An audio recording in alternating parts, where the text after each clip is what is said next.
Kemudian sekarang kenapa kita setelah dia menjadi orang sipil menempuh jalur demokrasi secara baik, membangun partai politik secara sabar, mengikuti pemilu demi pemilu dengan baik, pernah menjadi wakil dari calon Presiden Megawati, tapi waktu itu belum sukses dan sekarang dia mau mencalonkan diri dengan menggandeng Hatta Rajasa, didukung oleh partai-partai, maka kami menganggap inilah jalan baik bagi kita semua, bagi bangsa Indonesia, untuk mendapatkan pemimpin yang kita tahu track recordnya, kita tahu akar dari pikiran dan cita-citanya, dan kemudian adalah karakter-karakter yang melekat dari dia, ketegasannya, kemantapan hatinya, pikirannya dan sebagainya, itu adalah faktor-faktor positif yang menyebabkan kita menganggap bahwa transisi kita yang bertele-tele ini dapat kita ringkas ya, atau percepat untuk mendatangkan kemaslahatan dan kesuksesan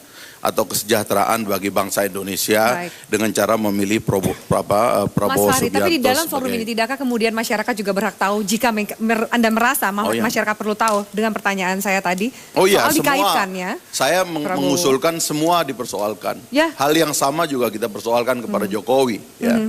Banyak hal yang kita akan bahas itu di segmen berikutnya. Ya itu tadi. Kalau Anda menyerangnya kepada pribadi Prabowo yang tidak diserang kepada pribadi Jokowi, maka saya berkepentingan juga untuk menyerang balik. Saya tidak menyerang, itu track record yang dong, karena Anda menyerang soal track record, saya juga menyerang soal track record. Ada persoalan, satu tangga di bawah dia udah jadi tersangka. Saya kan bisa bilang ini udah jalan kok. Kalau Prabowo sudah selesai, semua orang sudah diadili dan dia dinyatakan bersih, apalagi begitu loh. Baik. Tapi ini bisa menjadi masalah. Saya bisa mereview apa yang terjadi pada Profesor Budiono. Ketika Susno Dwoji mau memeriksa dia, tapi dia kemudian nyawapres, tidak diteruskan. Di kasus Senturi ditemukan dia bersalah. Kan kemudian bangsa Indonesia tersandera 5 tahun. Menurut saya problem yang ada pada Jokowi lebih berat daripada yang ada pada Prabowo. Kan itu bisa jadi masalah. Ini forum bebas, saya tidak berpihak pada manapun, nanti juga bisa langsung dijawab oleh tim pendukung Jokowi di sini. Maksud Anda juga tidak perlu terlalu sensi di sini gitu, Mas Nilai karakternya, karena kita nanti misalnya Anda tadi mempertanyakan soal kemampuan itu adalah pertanyaan yang lumrah, yang melekat di Jokowi, dan saya hadirkan Anda untuk menjawab pertanyaan misalnya itu. Misalnya kalau Jokowi ditanya persoalan kemampuan komunikasi, kenapa enggak persoalan yang sama misalnya ditanyakan kepada Prabowo, kami akan jawab. Persoalan yang perlu diketahui oleh publik dan ini kita harus Anda mau jawab pertanyaan saya, Mas Fahri, atau Anda mau skip ke pertanyaan yang lain? Oh, saya sudah menjawab soal itu dan saya ingin ada keadilan saja di dalam forum ini. Kalau kita memang mau saling serang, ayo kita saling serang. Oke. Gitu, baik. Baik.